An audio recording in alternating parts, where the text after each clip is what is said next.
Happy Wednesday, everybody. Man, oh man, it is Wednesday. Yes, you could give a little wave, Alex. You're on here already. I'm not ready to introduce you yet, so you have to hold a smile for a really long time. Let's see if you could do a 2-minute smile. Starting now. Everybody, this is Alex Barker. He's going to be joining me today for the conversation. But first, I want to talk to you just a little bit about how you guys are doing, what's going on in your world. I know that your calendar is probably packed, right, with all of the social things that you'll be doing from here on out. We are still in it, in the thick of it. COVID-19, I don't know about you guys, but I've been home since Friday, March 13th. I have it in my brain as the starting point to all of the unknown that we are living in. Today, we are going to be focusing that unknown to maybe the 1 or 2 trips that we've taken from our house to get essentials. One of those essentials is the medication that maybe you or a family member needs. Have you guys been to the pharmacist lately during this COVID-19 crisis? I know I have. If you've been to the pharmacist, do a little comment below. Give a shout out to your pharmacist. I love my pharmacist across the street from me. Her name is Kristen, and she is rocking it. She is working so hard.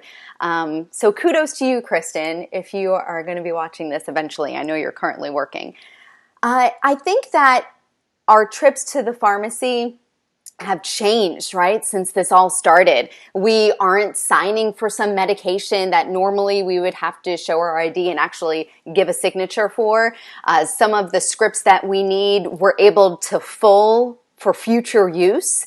That's a bonus, so we don't have to leave our house again in 2 weeks versus a month. So maybe we could get a month's worth of supply. So how has your pharmacy visit changed since the COVID-19 crisis started? That's the framework of what we're going to be talking about today, the role of pharmacy, and then also what is the future of pharmacy beyond COVID-19. If you guys are here for the first time, welcome. My name's Michelle Berto. I'm a former television news anchor, and now I teach executives how to look good and sound good on camera. And I have a lot of healthcare clients, a lot of pharmacists, as a matter of fact. So that is why the content that we share here on this show every Wednesday live on YouTube, LinkedIn, and Facebook has more of a healthcare slant. And that is where Alex Barker comes into the picture. Alex, give a little wave. Alex is a pharmacist himself. He was on the clinical side for 5 years before he started his entrepreneurial journey as the owner of Happy PharmD. Thanks so much for being here, Alex. Thanks for having me, Michelle. All right, so I know you're getting some juicy stories right now from your clients and from your colleagues. What is it like for them to be on the front lines of this? Well, there's good and bad, to be sure. There's a lot of good stories about pharmacists that are getting proper protection from the virus, proper gear to be wearing, proper procedures to be followed, and there are some horror stories. Unfortunately, there's quite a few pharmacists that have walked out of their position. It's a wide girth across the United States. It's hard to put it into terms as to like what is the norm, what's happening. But I talk with dozens of pharmacists every week and practically get, I would say, a mishmash of different experiences on the front lines. I'm wondering, first we should probably tell the audience what exactly you do at the Happy PharmD. Give me your elevator pitch. We help pharmacists find better jobs. But that could be in pharmacy too, right? It's mainly in pharmacy, yes. So as a pharmacist myself, I discovered that our healthcare system wasn't what I was taught, what I thought it was going to be. And I also found out I really didn't love the practice of pharmacy myself. I didn't find myself excelling in those conditions. And I turned to business and I found the world of entrepreneurship and I fell in love with it. And I created a lot of businesses while working as a full-time pharmacist. And I had a lot of pharmacists coming to me and saying, "What are you doing, Alex? Why are you being so weird creating businesses?" And a lot of people wanted my help so that they could do the same thing. And that's when I created the Happy PharmD, where We focus on mainly coaching pharmacists into better careers, better jobs, and sometimes in businesses. And so on the daily, I mean, today so far, I've spoken with just 6 pharmacists in different positions across the United States. And I'm hearing weird stories about where they're going and what they're getting into. And a lot of people, as you said, do want to leave the profession, unfortunately, for some sad reasons, frankly. But a lot of people do want to push our profession forward by doing interesting things in patient care or non-traditional roles. What define a non-traditional role? What does that mean? For pharmacists, some people don't even know all the different things that we can do in pharmacy. And so non-traditional, basically, for most people within our profession, just means anything that doesn't deal with direct patient care. Most people just know a pharmacist is the guy behind the counter, the gal behind the counter at your Walmart, Walgreens. But there's also the other side of pharmacy, which is mainly in the hospital. And unfortunately, they're put in the basement. So you never see a pharmacist typically in the hospital. But those are the 2 main branches of patient care in pharmacy. But there's a lot more that a pharmacist can do. So you go to school for years and years, and then you get to have an office in a basement. In some cases, yeah. Well, I wouldn't even call it an office. It's more like it's a group, room full of other pharmacists, either filling scripts, looking at orders on a computer, or talking with doctors over the phone. But that is the condition for some pharmacists. So describe what pharmacy is to a person who is watching this and is either an independent pharmacist or, like you said, a hospitalist. Talk to me about their life prior to COVID-19. Give me the let's have a beer together and tell me the real deal kind of a take on this. Oh, well, I'll start with positive, and I'll tell you the gooey center of what's actually happening in our profession. Pharmacists save lives. There's just no getting around it. We know medications better than any other profession. Truthfully, if we had our way, what we would want doctors to do is to just diagnose you and perform surgeries and procedures. That's what doctors are great at. They're great at defining the problem. But where a pharmacist really excel is understanding what medications can be used in a specific setting. Now, pharmacists on the front lines are doing very much like the same kind of job as a gatekeeper. We make sure the rules are followed. We're guideline followers. We're protocol creators. We're policymakers. We want to ensure that a patient gets the safest and most effective medication. That's what we've been doing for the majority of our profession. In the main settings where pharmacists are, however, what we're seeing is probably what I think a typical person would call corporatizing our profession. In many senses, we as pharmacists don't really have a great control over what is happening on the front lines. We are seeing huge increases in burnout. So professional burnout is happening, unfortunately, anywhere from 50 to 70%, depending on what area of pharmacy you're looking at.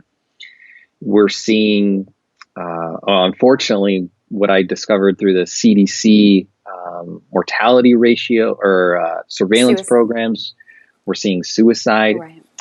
We have the 14th highest suicide rate out of the 480 occupations that they track.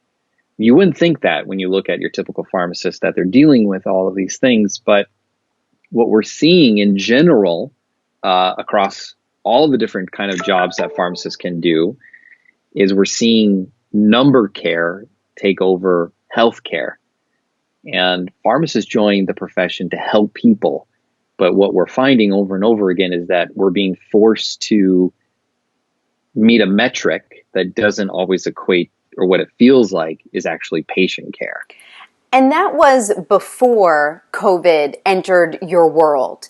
Right. I mean, because I read the suicide rates as well, and they're shocking. And that was before you are working longer hours at maybe multiple locations, and there doesn't seem to be any relief in sight. And that dovetails into what we were talking about before we went live, that your business is actually taking off because of COVID-19. So describe the kind of phone calls that you're getting now.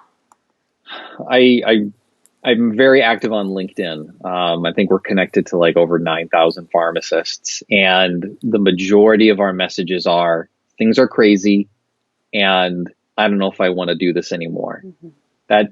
That would be a great summary message that we're getting. A lot of people are really stressed out. And then on the other side of this, what we're seeing too is, pharmacists typically are married and they usually have children, and either they feel bad that they can't actually work because someone has to take care of the kids at home, right? Because either maybe they're the one who's working or their partner is working. And so many people are calling out. Yes, because some are concerned that, they're fearful that they're going to be exposed to the virus. But a lot of people as well are just trying to take care of their families. It's a really scary situation that we're in when you can't even rely on your pharmacist showing up to work anymore.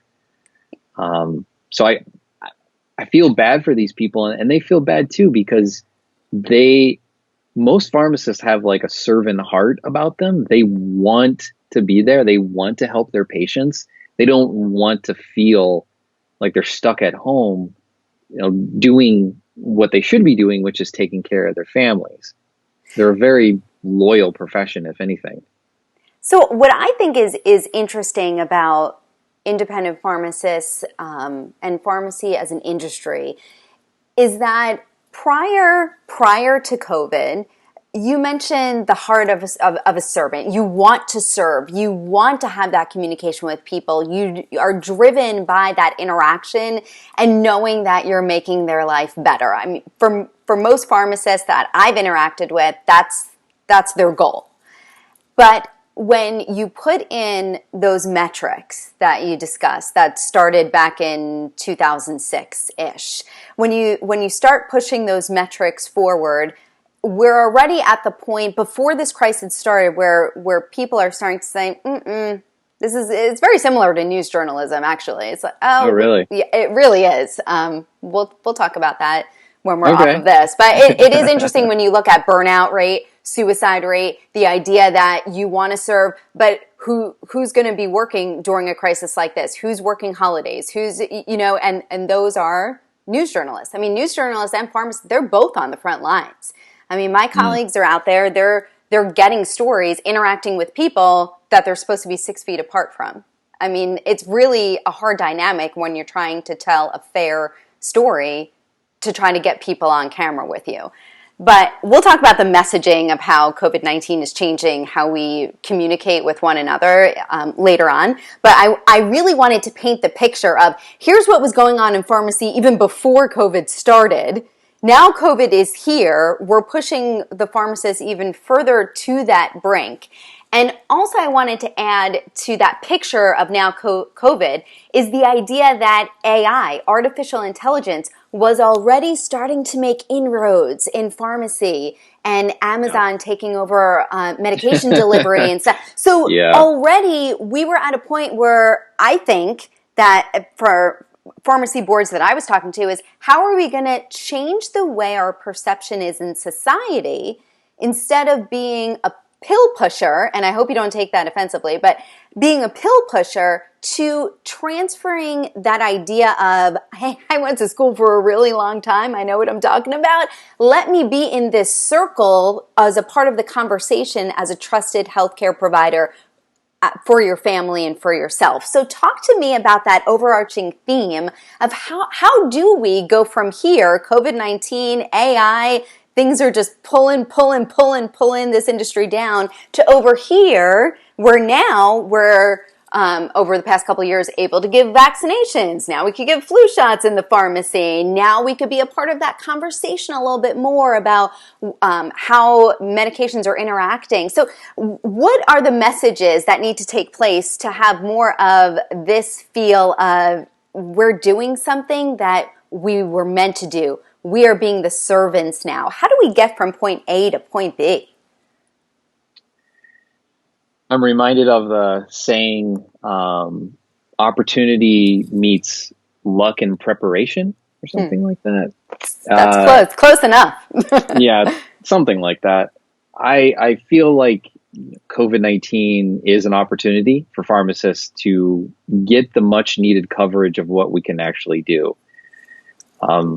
Insiders in the industry would know pharmacy has been trying to change the face of what we do for the last 40, 50 years.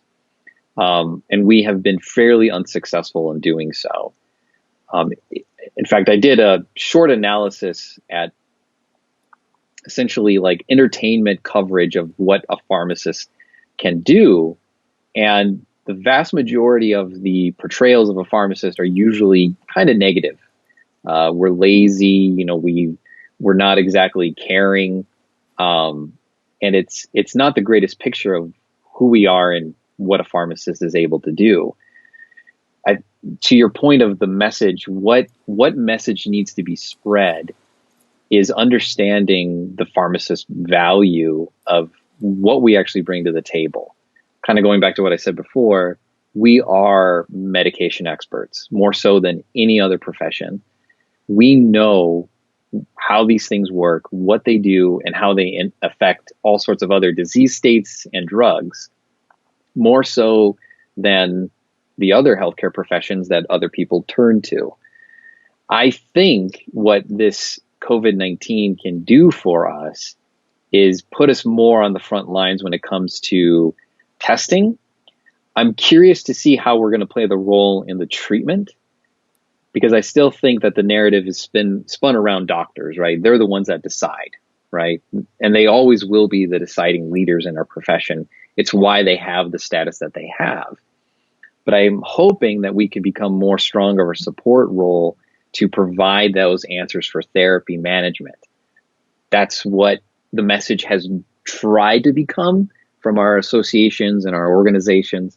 And I'm happy to see that a lot of the big chains are moving pretty progressively. I believe specifically Walmart, or not Walmart, but Walgreens and Rite Aid, they've already started putting testing sites up, which is fantastic. And I'm hoping to see more of those things happen. What I'm curious about is the adoption of services from pharmacists. So, the whole vaccine thing is, you mentioned that previously, right? That was a newer idea. That's something that hasn't always been, for those who didn't know. You used to go to the doctor's office to get your vaccine, but all of a sudden businesses saw the opportunity and the profitability of providing vaccines in that retail setting. And all of a sudden the narrative changed now about where you get your vaccines. So money follows where this narrative is going to be going. I think there's quite a bit of money in COVID-19 testing, hence why we're seeing this flow.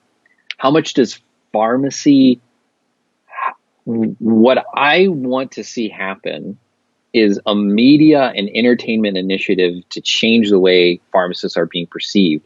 Michelle, did you get the chance to see that great documentary on Netflix, The Pharmacist? I have not seen it yet. Now I know what I'll be watching tonight. Check it out. If you have a free night and you are or maybe you have some free time because of COVID, check out The Pharmacist. It's an amazing documentary about what one determined pharmacist did to change the opioid crisis. It is fantastic, and it showcases what I think we're really all about. Highly, highly recommend it. That's what I want to see more of in order to change people's perceptions of what we do. There was a recent article by the New York Times about the negative things that are going on in chain retail pharmacies. And the picture they put at the very top is the picture of a pharmacist counting pills. I was like, this... But I know that makes you so mad, but that is the media message, right? I actually spoke to Ellen, who authored that entire investigative piece, and she has been inundated with feedback from that investigation. So kudos to her. But I know that makes you angry, but that is, from a media point of view, that is the pharmacist. And I think that's how, I don't know, I'll be honest with you, I'm an outsider to your industry. Obviously, I'm a journalist at heart. But I think one of the reasons why I get like riled up about the media messaging for pharmacists is because it's not unified. Yeah. I mean, like, for somebody who comes in to strictly talk about the words you say and how you say them, it is very interesting to me how to crack that nut with so many different pharmacy boards. And I struggle. I ask everyone at the end of the conversation, so what needs to happen to make this more of a unified front? I don't get it. Do you want me to be honest? Yes, I want you to be honest. Like, let's unravel it together here, because to me, this is the biggest mystery. And I'll go from board to board. I'll talk to this one. And it is disjointed. But from the media perspective, that there is so much potential if everybody got their ducks in a row and there was power in that number, because this is the conversation that is now forced into our society. Yes, we were talking about healthcare reform for years, right? Who has it the right way? Who has it the bad way? But now this COVID-19, you as pharmacists in general cannot get a better opportunity to change your perception in society from that pill pusher on that New York Times photo at the top of the article to that pharmacist sitting at the table, that visual of a family member, head of household, and their healthcare team around a table with them. I want to see the pharmacist. I want to see the primary care provider. I know I'm going off on a tangent, but it really does rile me up, because I love digging into messaging. And I will ask you now, what will it take to get a unified message for all of pharmacy?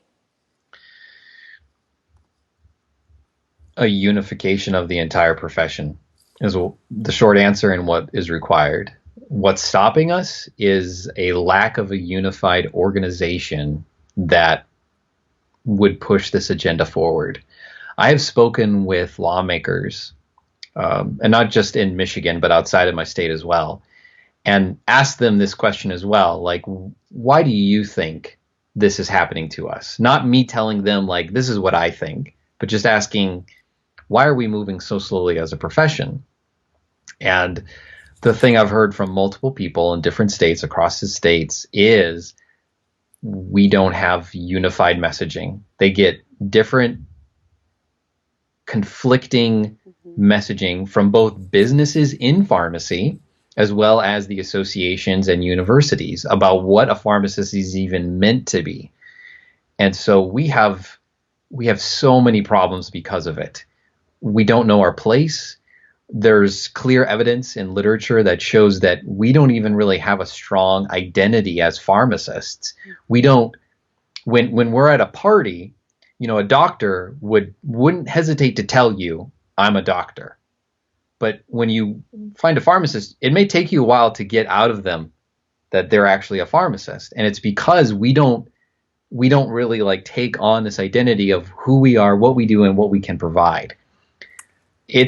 So the solution is something that's way out of my control, I feel like, because if I had it my way, I would dismantle a lot of the powers that be and introduce legislation that would put power back in the pharmacist's hands. By many standards, we have lost control of what a pharmacist can do, because many businesses dictate a lot of laws and regulations that frankly stand against what pharmacy does. I could go on and on about the different laws that have been passed, even just in my state, that are frankly anti-pharmacy, and unfortunately it's influencing us as a practice. A great example to look to would be dentistry. They have a law, I'm not an expert on this, but this is what I know, that prohibits anyone who is not a dentist cannot own a dentistry office. Now, that may not be true across the states, but that's what I've learned from a good dentist friend. We do not have that in pharmacy. You don't have to be a pharmacist to own a pharmacy. And it shows the lack of legislative power we have as a profession. So that's my long-winded, short answer to your question that I could probably, we could have a whole discussion just about that alone. Alex, I think we're the start. I think we're going to start a media campaign with our two brains right here. You mentioned something I thought was interesting, and I know that we've already been on for 25 minutes, but I just want to dovetail into this because I do think that we have, as we've said before, at a moment where the conversation about how pharmacists are perceived needs to change, not only because of businesses taking the helm and following the money, but artificial intelligence is a real threat to pharmacy. Would you agree with that assessment? No, not at all. Why? Well, if you look at any studies that look at innovation, you only see progression. So even going back to the early 1900s, anytime there was a progression in technology, it only advanced everyone, giving people better jobs, higher pay, and more opportunities. I firmly believe AI will only enhance pharmacy. However, I think it will be a threat to people who potentially haven't been very proactive in their careers. So if you're a pharmacist and you are that person who is counting pills all the time and that's all you do, I don't know if your job will be replaced, but it certainly will be transformed to be doing something else. So no, I don't think AI technology at all is threatening the profession. If anything, it will enhance it. And I hope create those opportunities for us to change the narrative about what we do. We're already seeing robots counting pills, and that is probably only going to continue. The face of pharmacy right now is community, and that's where the ripe opportunity is. If I was to redesign my career all over again, I would go back to school so that I could learn AI technology, because there's so much to be innovated on in our profession. I do think it opens the window, though, of going from that idea of I count pills to I interact and speak to patients and am a part of their life. Absolutely. And I think that is that was my point that I was trying to make, that COVID plus AI is forcing the face of pharmacy to change, whether you like it or not. You don't have to be ready, but like it or not, it's happening. And there needs to be a unified message so that it can happen in a way that pushes forward in the right direction versus a direction where, quite frankly, you're just not viewed as well as you should be in society after going through all the schooling that you go through. It's true. Yeah, 6 years minimum to be counting pills. Something's not right about that. So I agree wholly with you. My hope is that once we're out of this, whenever that happens, we're going to figure out those roles and we're going to start doing more of those things. Everyone is worried about Amazon. I can tell you that, though. Okay. That comes up in conversations quite a bit. Okay, so I'm all about action items, Alex. So what would you tell people who could be an independent pharmacist right now? Maybe they work at a chain, maybe they work at a hospital. What would you tell them to do right now in the middle of their COVID-19 work schedules that could unify this message and pull people together? What would you say to them? Oh, probably just keep doing what you're doing. I know that that's not an action item. But I know so many people. I just spoke with an independent pharmacist this morning who's on the front lines, and they've had to make some tough decisions. A friend always tells me when I'm going through a rough patch, you didn't come this far to come this far. So know that the COVID-19 is not going to last. Now's the time to innovate and figure out where the need is. And we're already seeing actually quite a few people, I think mainly in New York and the East Coast, that have switched to compounding, hand sanitizer, helping people on the front lines with, those needs. That's where the opportunity lies. So go chase it. Don't keep trying to do the same old. That's not working. I would, if I had a pharmacy, I'd be innovating and trying to figure out what are those things that I can make with what I have to I wouldn't say capitalize on illness, but this is a time to be figuring out where's the need, where can I meet it, and how can I use my staff to better serve our patients and our community. That's what I would encourage people to be doing. And I'm going to add an action item to that list. Okay, go for it. All right, my action item obviously has to do with messaging, and I would also take that minute after you figure out your step one, and then I would be step two of how are you going to change your messaging so that you are reaching the end customer, but also the unifying boards that are the powers that could be at this moment in time. What are you going to do to reach out to them to make sure that they are pushing your cause forward in the way that you want to be seen as healthcare changes in our society? Just to think about that as you shower. We talked about such weighty topics, but sometimes it just takes more conversation to brainstorm different ideas of who you could contact to make a change. Because you're right, this is a cycle that could go round and round and round for another 20, 30, 40 years. Let's hope not, but yes, that's the unfortunate truth. Alex Barker, thank you so much for joining me. Tell everybody where they could find you. Thanks for having me, Michelle. It's been fun chatting. I'm sure we could probably chat even longer about this stuff. Yes. You can check out my website, thehappypharmd.com. We talk a lot about career stuff, helping people transition into better jobs or growing their businesses. It's a lot of fun. It's what I do full time, and happy to chat with you if you ever have a question. Wonderful. All right, everybody, thank you so much for really diving in with us. I got heated, Alex. I got mad. It's my Italian. Does that happen often? Sometimes I get heated. It's the redhead that comes out.